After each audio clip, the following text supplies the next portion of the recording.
We build the parts that keep this country running. The machines you see every day depend on what we do here.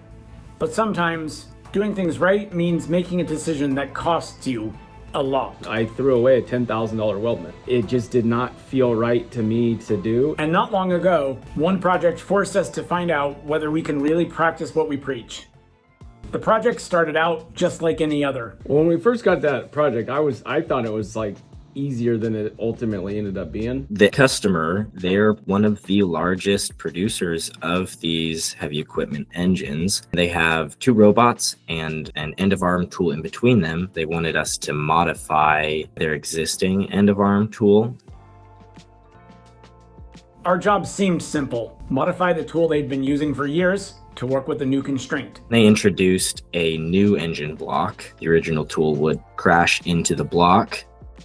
I took some assumption that the customer had done their due diligence to figure out that this all worked together. I figured they had some process where they had validated that, yes, this in fact will work. I did not think it was going to be that big of a challenge. I thought, with enough sit down, stare at it, we would figure out how to make it work.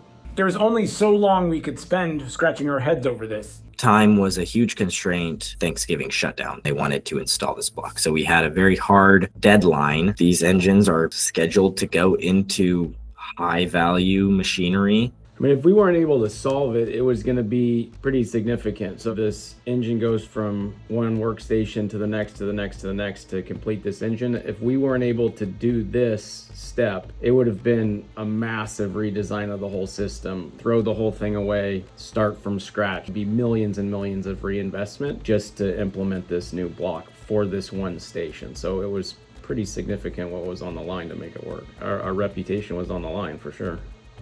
As we got deeper into the project, it started to become clear. Doing this right wouldn't be easy, and it wouldn't be cheap.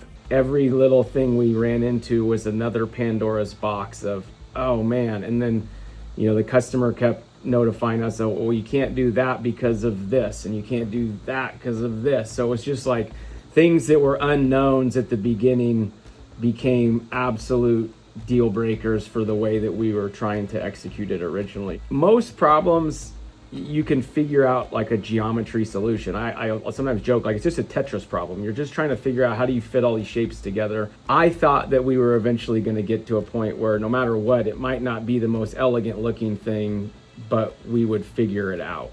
My coworker, Jason, worked on that for about a year. We couldn't figure it out. Jason wasn't able to figure it out. Daniel wasn't. It was just too hard of a problem. And we spent hundreds and hundreds of hours trying to figure it out. Ultimately, it was absolutely, it will not work. The locating requirements from our customer couldn't be hit using the existing tool. It's an impossibility. All the hours we put in had gotten us nowhere.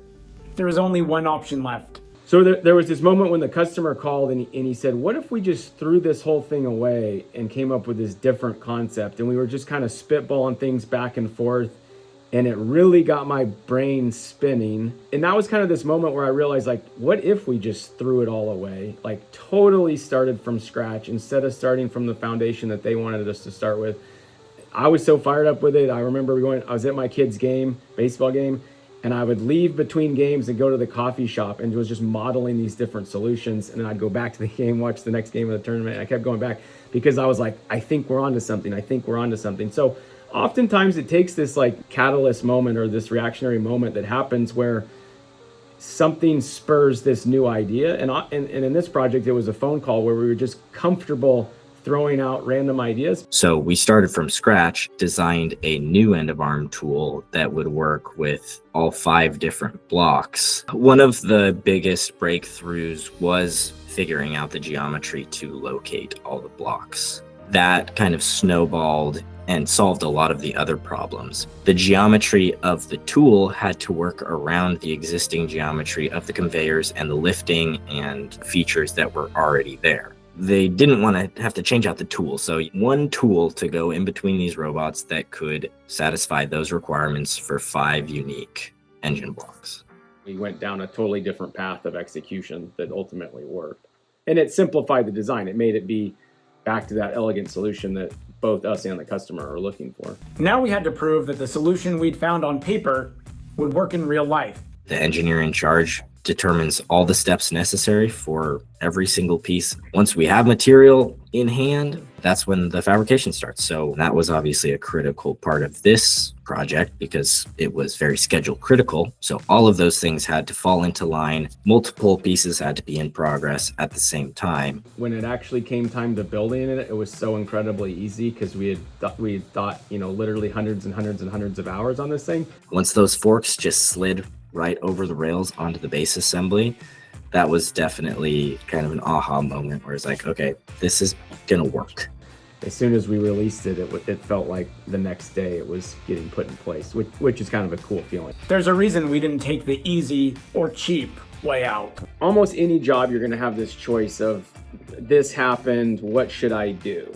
We want them to have this experience that leaves a good taste in their mouth, that they're proud of working with us. And if that means to us that we're going to have to spend a little extra money and maybe even sometimes go in the red in order to have that happen, we can recover from that financial hit way quicker than we would ever recover from a big hit to our reputation. Just last week or a couple weeks ago, I threw away a $10,000 weldment because it was out of tolerance enough that it just did not feel right to me to do. And it was something that, while it would be functionally fine, I don't want our talent or trust or quality to ever be called into question.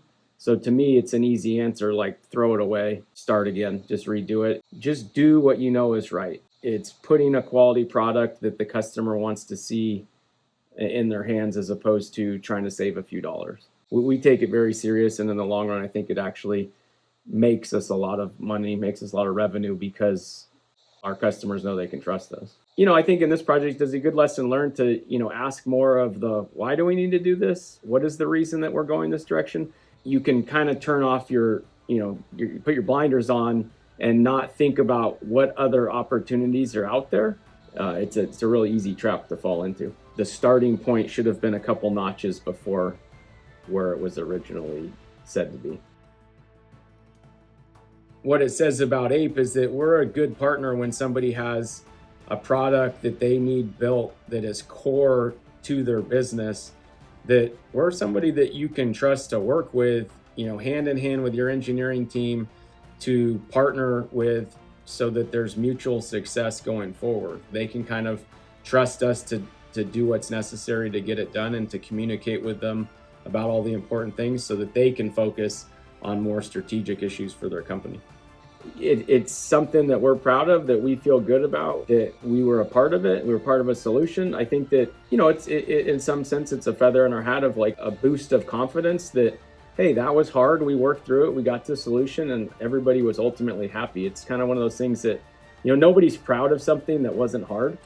And so this was hard. So we're proud of it. Nobody's that I know of is going to work as hard as us to try to figure this out, whether that be just the determination, the hours that we're willing to work, the speed in which we're willing to work, the experience that we bring to it. This is APE. We make the stuff that makes the stuff.